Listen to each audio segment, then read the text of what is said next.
Maka sekarang aku mau memberitahukan kepadamu apa yang hendak kulakukan kepada kebun anggurku itu. Aku akan menebang pagar durinya sehingga kebun itu dimakan habis, dan melanda temboknya sehingga kebun itu diinjak-injak. Aku akan membuatnya ditumbuhi semak-semak, tidak dirantingi dan tidak disiangi, sehingga tumbuh putri malu dan rumput. Aku akan memerintahkan awan-awan supaya jangan diturunkannya hujan ke atasnya. Sebab kebun anggur Tuhan semesta alam ialah kaum Israel, dan orang Yehuda ialah tanam-tanaman kegemarannya. Dinantinya keadilan, tetapi hanya ada kelaliman. Dinantinya kebenaran, tetapi hanya ada keonaran. Saudaraku yang kekasih dalam Kristus Yesus, mungkin sekali di antara kita pernah dikecewakan oleh seseorang yang kita sayangi. Orang yang sudah kita anggap sebagai bagian daripada hidup kita, sebagai bagian daripada keluarga kita. Namun dia berkhianat. Dia melakukan hal-hal yang menyakitkan hati kita.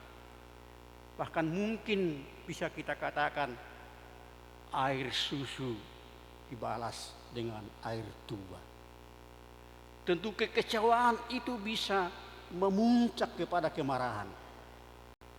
Kemarahan yang tidak terkendali, yang bisa pada akhirnya kita memutuskan hubungan dengan dia. Kita tidak akan peduli lagi akan masa depannya, apakah dia mengalami penderitaan, pergumulan, dan lain sebagainya. Karena apa? Karena sudah dikecewakan.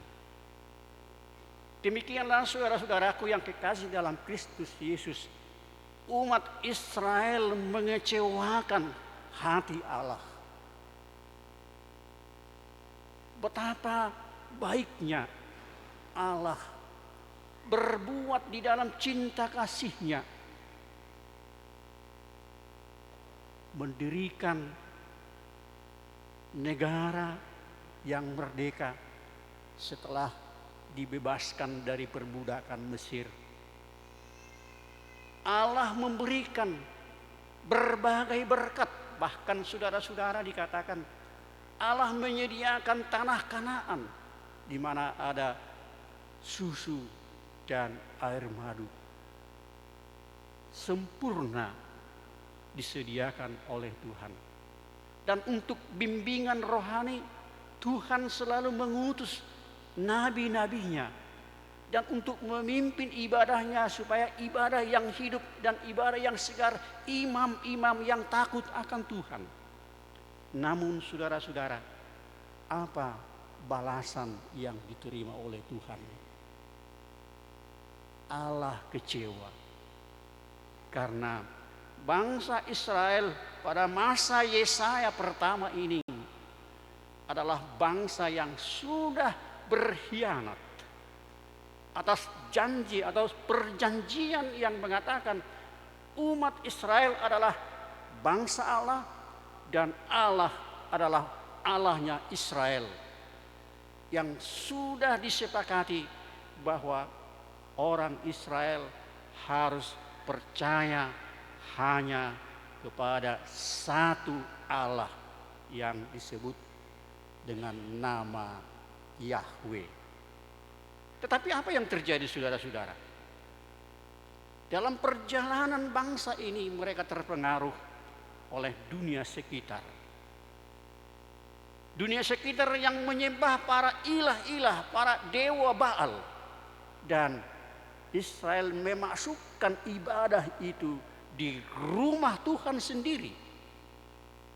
Dengan kata lain, saudara-saudara, bangsa Israel yang sudah berjanji monoteisme berubah menjadi politeisme, yang percaya kepada banyak Tuhan, percaya kepada ilah.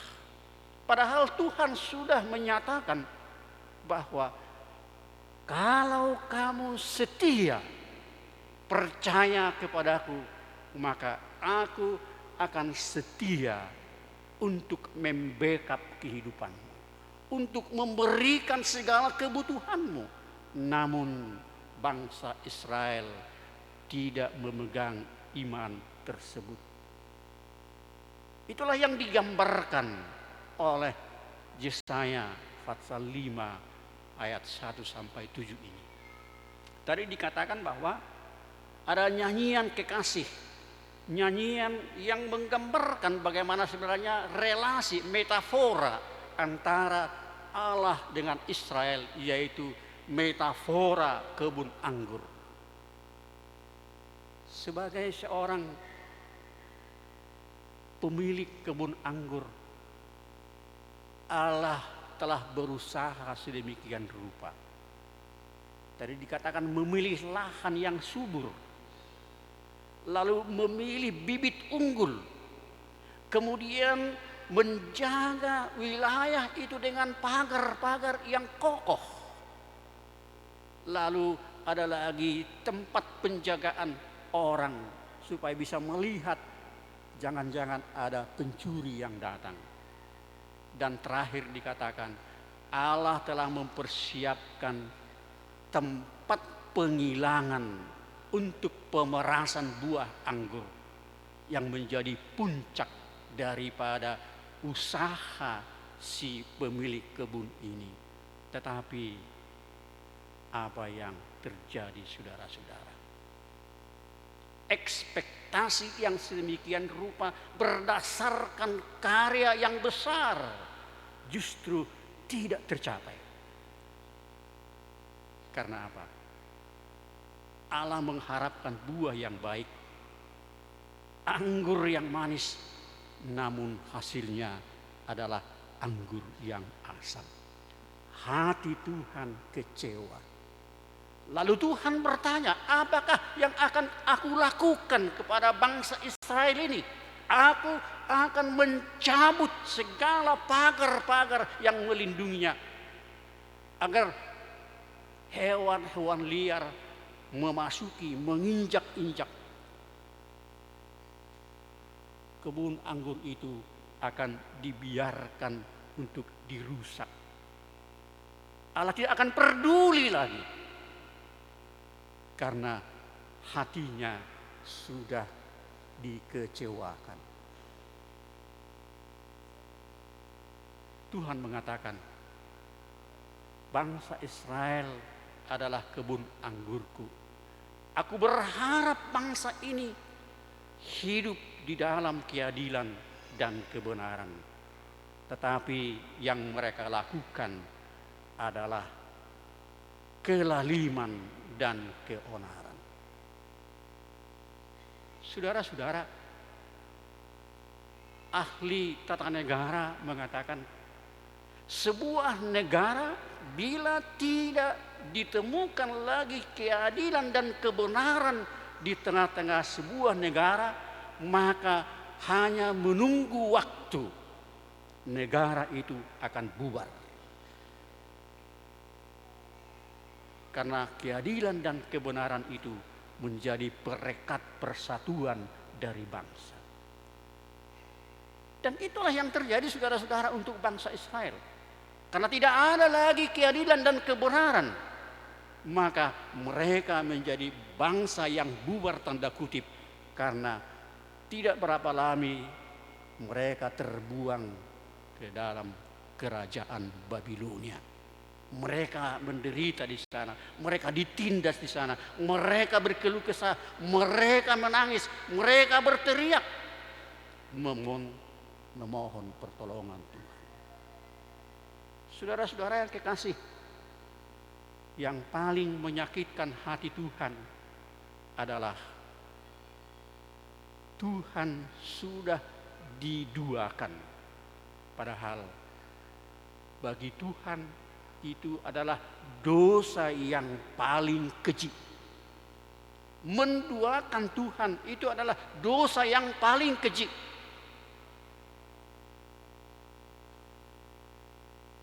Saudara-saudara yang kekasih dalam Kristus Yesus,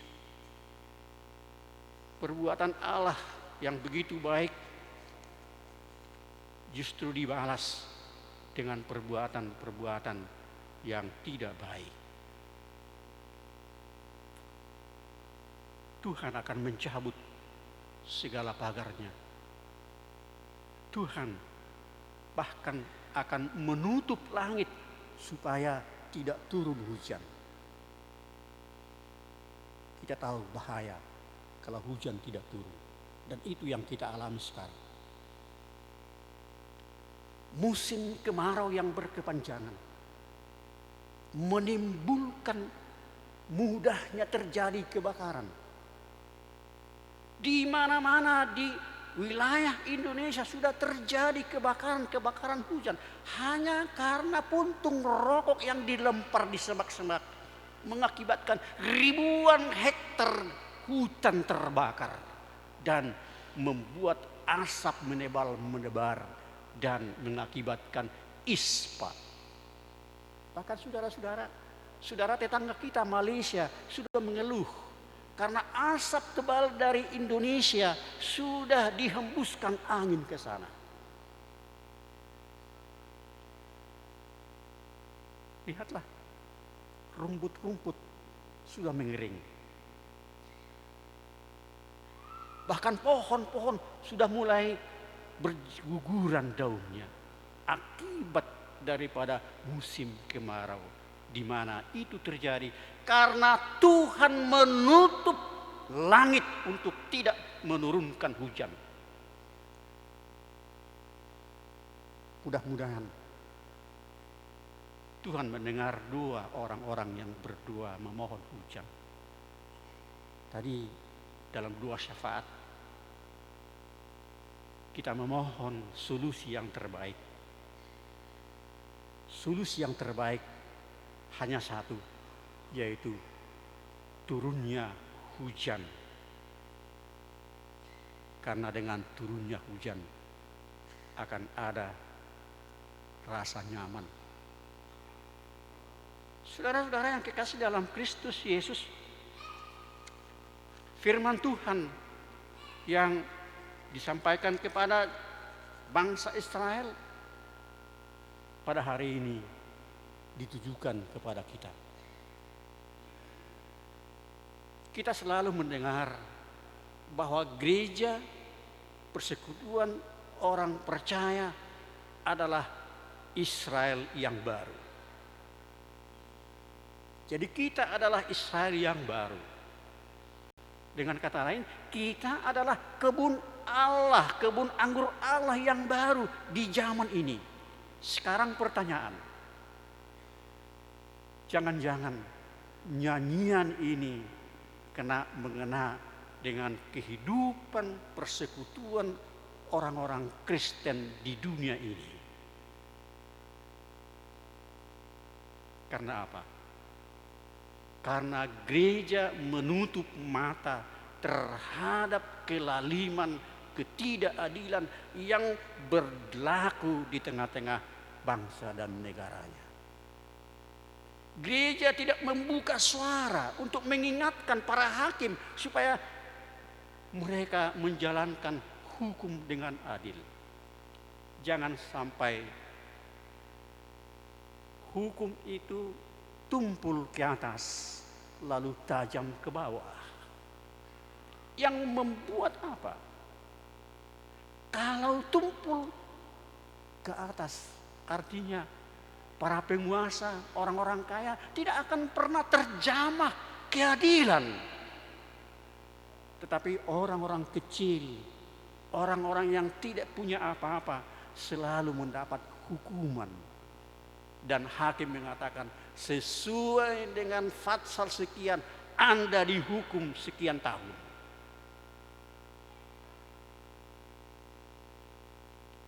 Saudara-saudara, adalah tanggung jawab kita. Bukan hanya penegak hukum bertanggung jawab untuk keadilan dan kebenaran, tapi warga negara bertanggung jawab supaya menyuarakan.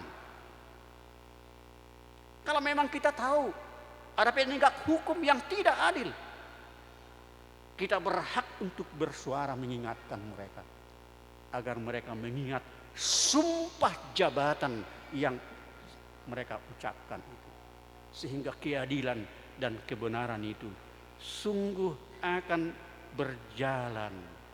Bahkan Amos mengatakan, bergulung-gulunglah keadilan seperti air yang mengalir dari hutan menuju samudra raya. Artinya dimanapun pelaksanaan hukum itu akan tetap berjalan dengan baik. Menjadi perenungan bagi kita saudara-saudara, kalau tadi itu dalam langkah melihat tanggung jawab di tengah-tengah bangsa dan negara, sekarang mari kita lihat di dalam keluarga. Adakah keadilan dan kebenaran terwujud? Jangan-jangan ada anggota keluarga yang merasa dijolimi, yang merasa selalu ditempatkan sebagai orang yang terhukum. Dan secara sosiologi dikatakan, pada umumnya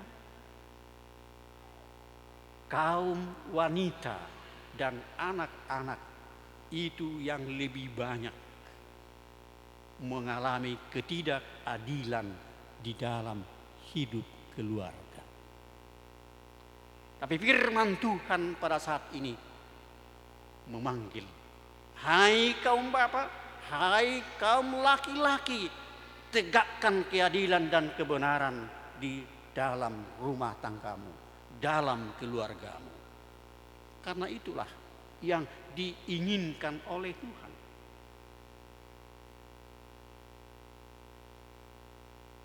Dan lebih jauh, adakah keadilan dan kebenaran ditegakkan dalam gereja? Jangan-jangan keadilan dan kebenaran itu tidak nampak secara nyata.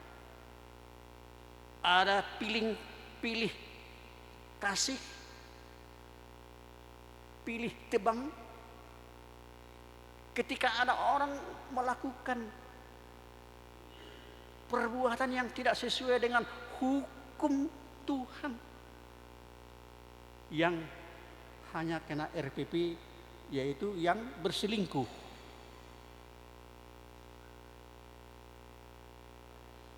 Tapi hukum pencuri tidak, penjudi tidak. Saudara-saudara, keadilan dan kebenaran di dalam gereja juga harus diwujud nyatakan. Saudara-saudara, kemarin 7 Oktober merupakan hari ulang tahun HKBP yang ke-162. 162 tahun Tuhan sudah mengiring perjalanan HKBP. Ada banyak berkat yang sudah diterima HKBP dalam posisinya sebagai gereja yang mandiri, dalam posisinya sebagai gereja bagian dari masyarakat Indonesia. Tapi pertanyaan, adakah HKBP di usia 162 tahun ini benar-benar menegakkan keadilan dan kebenaran di dalam masyarakat? Seringkali ada tudingan, saudara-saudara, apa yang terjadi di daerah Tapanuli Raya.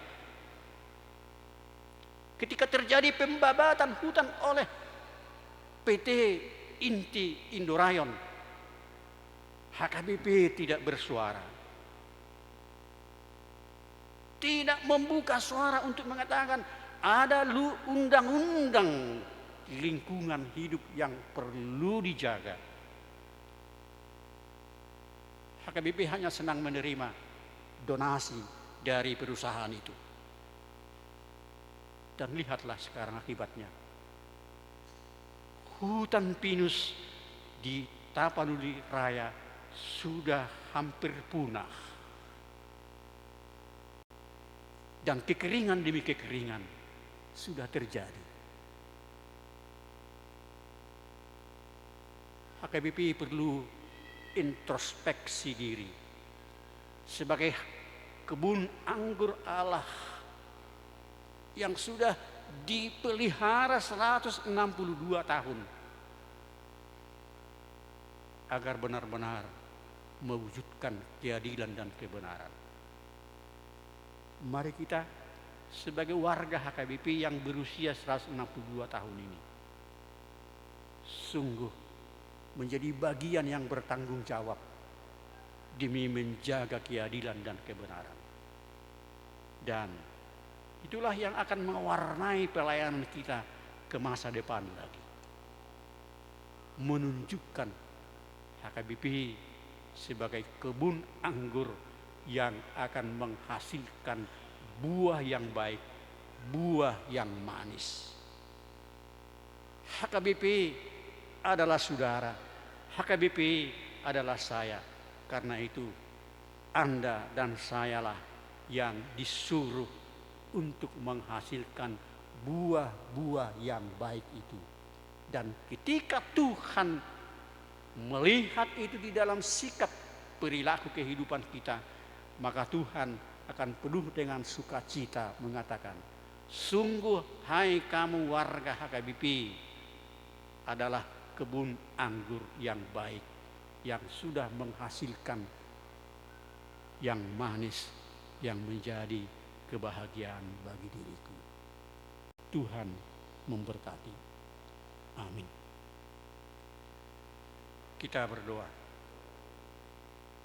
Terima kasih Bapa di sorga atas firman-Mu yang mengingatkan kami akan kapasitas diri kami sebagai kebun anggur-Mu yang Tuhan rawat demi menghasilkan buah-buah yang baik, buah-buah yang manis. Namun terkadang Tuhan, buah yang kami hasilkan adalah buah yang pahit, buah yang asam, yang bisa mengecewakan hati-Mu. Ampuni kami Tuhan, ketika kami tidak dapat menghasilkan sesuai dengan harapan-Mu. Perkenankan kami untuk memperbaiki diri, sehingga di masa depan sungguh kami akan memberikan buah-buah yang ranum, yang menjadi kesukaan hati-Mu. Terima kasih Tuhan, kami yakin dan percaya Tuhan akan terus menjalankan perawatan pemeliharaan hidup kami sebagai tubuh-Mu, sebagai gereja di tengah-tengah dunia ini, agar kami tetap berfungsi sebagai organ-organ yang hidup mewujudkan keadilan dan kebenaran. Terima kasih Bapa di sorga. Kami masih kembali memohon belas pengasihan-Mu atas musim kemarau yang berkepanjangan, yang sudah berdampak yang luas. Mohon Tuhan, turunkan hujan, bukalah tingkap-tingkap sorga, agar hujan itu secepat mungkin turun untuk memberi keteduhan, kesejukan yang akan menumbuhkan kembali tanaman-tanaman yang subur, untuk memberi rasa kenyamanan untuk hewan-hewan dan termasuk kepada kami manusia. Kami yakin dan percaya kalau musim kemarau itu adalah akibat daripada dosa-dosa kami, dosa masyarakat kami, dosa bangsa kami. Kami membuka diri Tuhan, mohon kami diampuni. Anugerahi kami pengampunan dosa melalui darah Yesus Kristus, dan darah itulah yang sungguh-sungguh akan menyucikan kami. Dan Tuhan akan menjawab doa kami, memberikan hujan pada waktunya untuk menjawab kebutuhan kehidupan kami. Terima kasih Bapa di sorga. Dalam Kristus Yesus kami sudah berdoa. Amin.